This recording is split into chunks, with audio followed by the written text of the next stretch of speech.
नमस्कार दोस्तों। कल्पनाओं की दुनिया बड़ी ही विचित्र होती है। इसमें हम कुछ भी असंभव काम को कर दिखाते हैं। आज की इस वीडियो में एक ऐसी ही विचित्र कहानी गुलिवर की विचित्र यात्राएं, जिसमें एक जगह वो सबसे बड़ा इंसान होता है और एक जगह बिल्कुल लघु इंसान होता है। आइए पढ़ते हैं इस कहानी को शुरू से लेकर अंत तक। इस कहानी को मैंने पुरानी बाल भारती पाठ्य पुस्तक की कक्षा 5 की कक्षा से लिया है। बड़ी ही शानदार और मज़ेदार है यह कहानी। आइए पढ़ते हैं इसे। मैं एक जहाज़ पर नौकरी करता था। जहाज़ पर नौकरी करते हुए मैंने कई लंबी लंबी यात्राएं की। एक बार दक्षिणी सागर से पूर्वी द्वीप समूह की ओर जाते हुए हमारा जहाज़ तूफान में फंसकर चकनाचूर हो गया।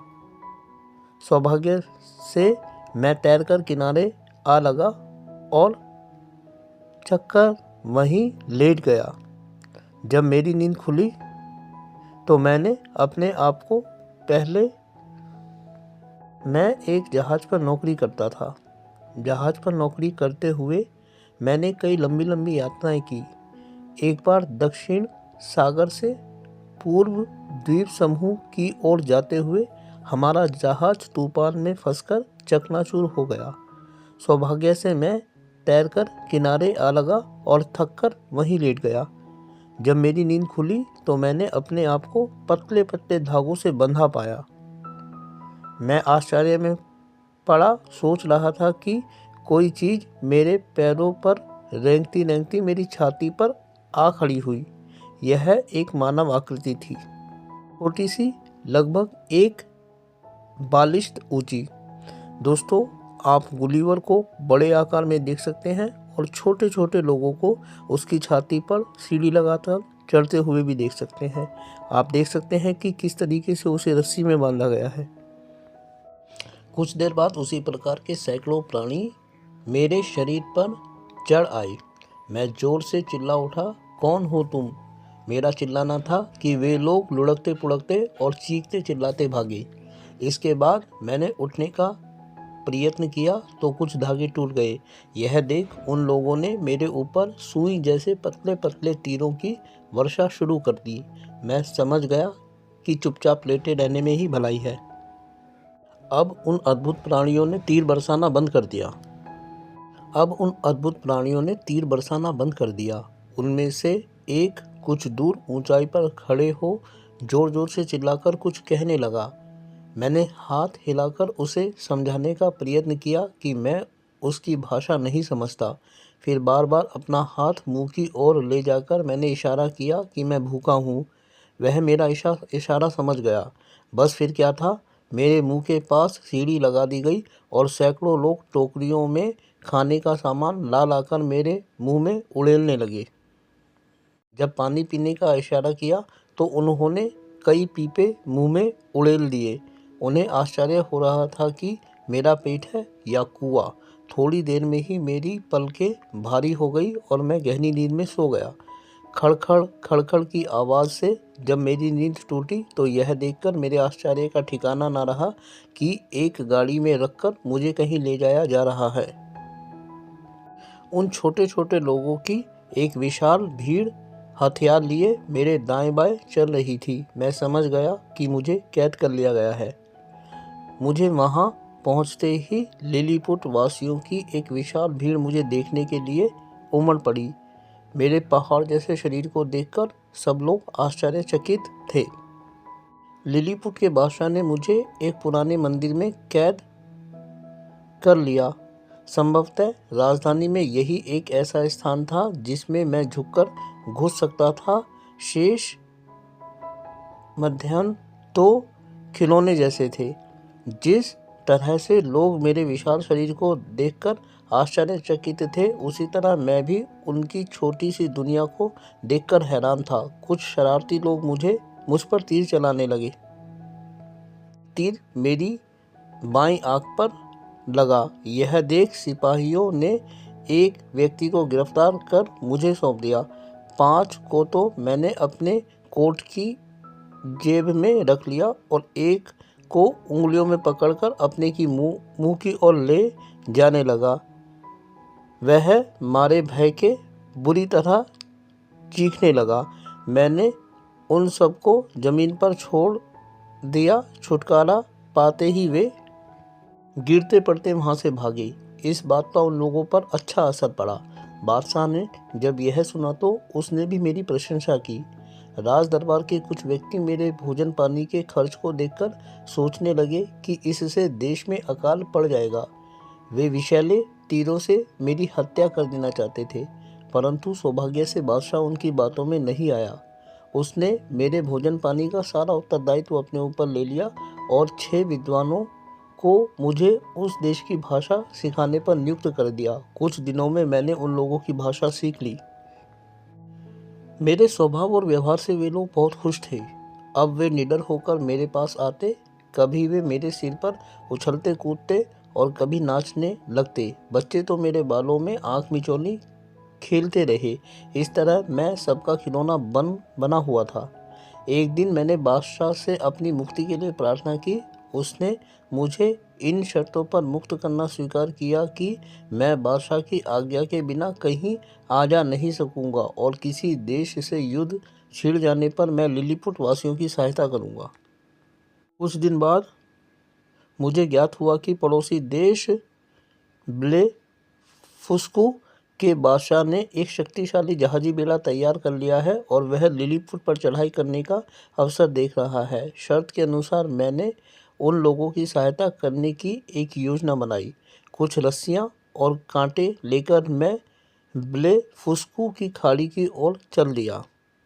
यह खाड़ी मेरे लिए विशेष गहरी न थी, पर उन लोगों के लिए तो यह किसी महासागर से कम न थी। मैंने खाड़ी में घुसकर वहां खड़े सब जहाज़ों को कांटों में फंसा लिया और उन्हें खींचता खींचता लिलीपुट की ओर चल दिया। ब्लेफुस्कू के सैनिक मेरे ऊपर तीर बरसाने लगे, पर चश्मे और चमड़े के कोट के कारण उनके तीर मेरा कुछ न बिगाड़ सके।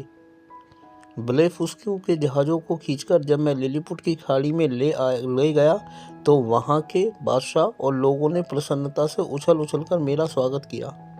बादशाह ने मुझे अपने देश की सबसे बड़ी उपाधि से सम्मानित किया। एक दिन मैं लिलीपुट खाड़ी के किनारे घूमता घूमता दूर जा निकला। वहां मुझे पानी में एक बड़ा तख्ता तैरता हुआ दिखाई दिया। ध्यान से देखने पर ज्ञात हुआ कि वह एक उल्टी नाव थी। उसे देखकर मैं खुशी से नाच उठा।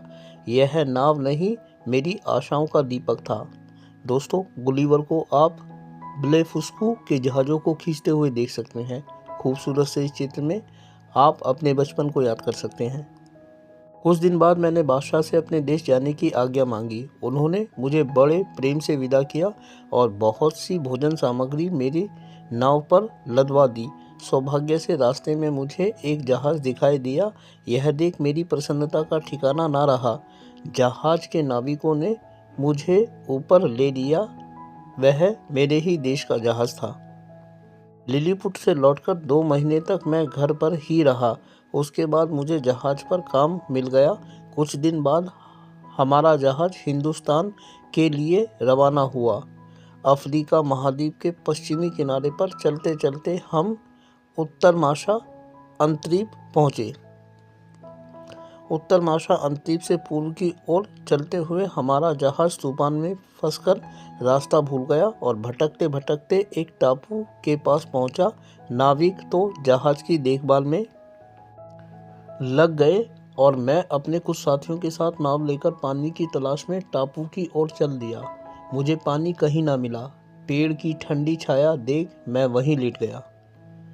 कुछ देर बाद जब मैं नाव की ओर लौटा तो यह देखता हुआ कि मेरे साथी नाव को तेजी से जहाज की ओर लिए जा रहे हैं। मैं उन्हें आवाज़ देने ही वाला था कि मेरी नज़र एक विशालकाय आदमी पर पड़ी। आदमी क्या, वह तो पूरा राक्षस था। समुद्र का पानी उसके घुटनों तक ही आ रहा था। उसे देख अपनी जान बचाने के लिए मैं एक खेत में जा छिपा। कहने को तो यह जौ का खेत था, पर जौ के पौधे हमारे देश के पेड़ों से कम ऊंचे ना थे। घास भी लगभग इतनी ऊंची थी कि पेड़ तो पहाड़ की चोटी की समता करते थे। जौ के पौधों की आड़ में छिपे छिपे मैंने देखा कि कुछ आदमी उसी खेत की ओर आ रहे हैं। उन्होंने जौ काटना शुरू किए तो एक की नज़र मुझ पर पड़ी। उसने खिलौने की तरह मुझे उठाकर हथेली पर रख लिया। मुझे लगा कि मैं एक ऊंचे पेड़ की टहनी पर चिड़िया की तरह बैठा हूँ, पर क्या मैं चिड़िया की तरह आज़ाद था? उस लंबे चौड़े किसान ने मुझे उलट पुलट कर देखना शुरू किया तो मैं डर के मारे चीखने लगा। यह देख उसने मुझे धीरे से ज़मीन पर रख दिया। मेरी जान में जान आई। मैंने चिल्लाकर उसे अपने बारे में बताना चाहा, पर वह समझे तब ना। उसने मुझे बड़ी सावधानी से उठाकर अपनी चौड़ी हथेली पर रख लिया और अपने घर ले आया। घर लाकर जैसे ही किसान ने अपनी पत्नी को दिखाने के लिए हथेली उसकी ओर बढ़ाई तो मुझे देखकर वह स्त्री इस तरह डर गई जैसे कोई सांप बिच्छू को देखकर डर जाए। यह देख किसान को बड़ा मज़ा आया और वह खिलखिलाकर हंस पड़ा। मुझे लगा कि आंधी चल रही है और बादल गरज रहे हैं। मैं आंखें फाड़ फाड़ कर चारों ओर देखने लगा। सभी प्राणी और सभी चीज़ें बड़े बड़े आकार की थी। नींद जैसे प्याले, बड़े बड़े थालों जैसी रोटियां, शेर शेरनी जैसे कुत्ते बिल्लियां, छोटे से छोटा बच्चा भी मुझसे चौगुना लंबा चौड़ा। इन सब के बीच में मैं अपने आप को मक्खी मच्छर जैसा अनुभव कर रहा था। लिलुपुट के लोग मुझे देखकर जितना हैरान हुए होंगे, उससे कहीं अधिक हैरानी मुझे इन लोगों को देखकर हुई। इन लोगों में रहते रहते मेरा भय मिट गया। इनका आकार ही डरावना था। वैसे आदमी भले थे। मैंने उस देश की भाषा भी सीख ली। इससे मुझे बहुत सुविधा हो गई। कभी कभी मैं मेज पर खड़े होकर किसान और उसके परिवार वालों को तरह तरह के खेल दिखाता। मेरा नाच और तलवार चलाना उन्हें बहुत पसंद आता। इससे उनका अच्छा खासा मनोरंजन हो जाता। यह देखकर किसान के मित्र ने उसे सलाह दी कि वह राजधानी में लगने वाले मेले में टिकट लगाकर लोगों को मेरा खेल दिखाए। अब किसान ने मुझे एक लकड़ी के डिब्बे में बंद किया और उसे हाथ में लटकाकर मेले में ले आया। राजधानी के लोग मेरे खेल देखने के लिए टूट पड़े। मेरे खेल से अधिक वे मुझे देखना चाहते थे। इसके लिए तो मैं जीता जागता खिलौना था। यहाँ मुझे दिन में 10-10 बार खेल दिखाने पड़ते थे। इस तरह काफ़ी पैसा कमाने के बाद उस किसान ने 1000 सोने के सिक्के के बदले मुझे उस देश की महारानी को बेच दिया। महारानी ने मेरे लिए एक पिंजरा बनवाया। पिंजरा क्या, यह एक कमरा था। खाना खाते समय महारानी पिंजरे को अपनी मेज पर रखकर मुझे भी खाना खिलाती। उसने मेरे लिए विशेष रूप से छोटे छोटे बर्तन भी तैयार करवाए। दोस्तों, खूबसूरत से चित्र में आप महारानी को देख सकते हैं जो खाने की टेबल पर गुलीवर को भी बिठाए हुए है। आप बड़े बड़े बर्तनों को भी देख सकते हैं और छोटे से गुलीवर को भी देख सकते हैं। एक बार राजा और रानी अपने नौकर चाकरों के साथ अपने राज्य का दौरा करने निकले। उन्होंने मुझे भी साथ ले लिया। चलते चलते हम ऐसे नगर में पहुँचे जो समुद्र के समीप ही था। समुद्र को देखकर मुझे अपने देश की याद आ गई और मैं उदास हो गया। यह देख एक नौकर मेरा पिंजरा उठाकर समुद्र के किनारे ले गया। पिंजरे को एक चट्टान पर रखकर वह समुद्र की रेत पर लेट गया। समुद्र की ओर ललचाई नज़रों से देखते देखते पता नहीं मुझे कब नींद आ गई। खड़खड़ की आवाज़ सुनकर जब मेरी आँख खुली तो भय और आश्चर्य से मेरा दिल धड़कने लगा। मेरा पिंजरा हवा में उड़ रहा था। मैं अभी सोच में पड़ा ही हुआ था कि अचानक पिंजरा इतनी तेज़ी से नीचे गिरने लगा कि मेरी आंखें बंद हो गई। छपाक पिंजरा एक बार तो पानी में काफ़ी नीचे तक चला गया, पर फिर केवल थोड़ा सा ही डूबकर नाव की तरह तैरने लगा। खुला समुद्र, लहरों के थपेड़े, तीर की तरह चुभती हुई ठंडी हवा, खाने पीने का कोई ठिकाना नहीं। मेरे दुर्भाग्य का कहाँ अंत होगा। इससे तो मैं महारानी की कैद में ही ठीक था। मैं सोचने लगा। मैंने अपने आप को भाग्य के सहारे छोड़ दिया। उस असहाय स्थिति में पड़े पड़े मुझे काफ़ी देर हो गई थी कि मुझे लगा जैसे कोई पिंजरे को तेज़ी से एक ओर खींच रहा हो। पिंजरे की खिड़की से हाथ हिलाकर मैं ज़ोर ज़ोर से मदद के लिए चिल्लाने लगा।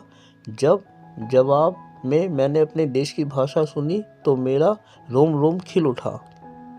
वे मेरे देश के नाविक थे। उन्होंने जहाज पर खड़े खड़े उस पिंजरे को देखा तो फंदा फेंककर उसे अपनी ओर खींच लिया। पिंजरे में एक जीवित मनुष्य को देखकर उनके आश्चर्य की सीमा न रही। जब मैं अपनी कहानी सुनाई तो उन्हें इस बात पर बहुत आश्चर्य हुआ कि मैं इतने दिनों तक उन विशालकाय लोगों के बीच में रहकर जीवित कैसे बचा।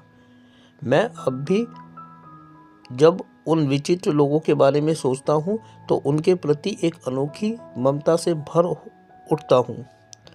तो दोस्तों, ये थी कहानी गुलिवर की विचित्र यात्राएं। उम्मीद करता हूँ कि आप लोगों को कहानी अच्छी लगी होगी और साथ ही आपसे अनुरोध करता हूँ कि यदि कहानी अच्छी लगी तो वीडियो को लाइक और चैनल को सब्सक्राइब करना बिल्कुल ना भूलें। बहुत जल्दी ही ऐसी दूसरी वीडियोस के साथ हम मिलते हैं। तब तक के लिए अपना ध्यान रखें और खुश रहें। वीडियो को देखने के लिए आपका बहुत बहुत धन्यवाद।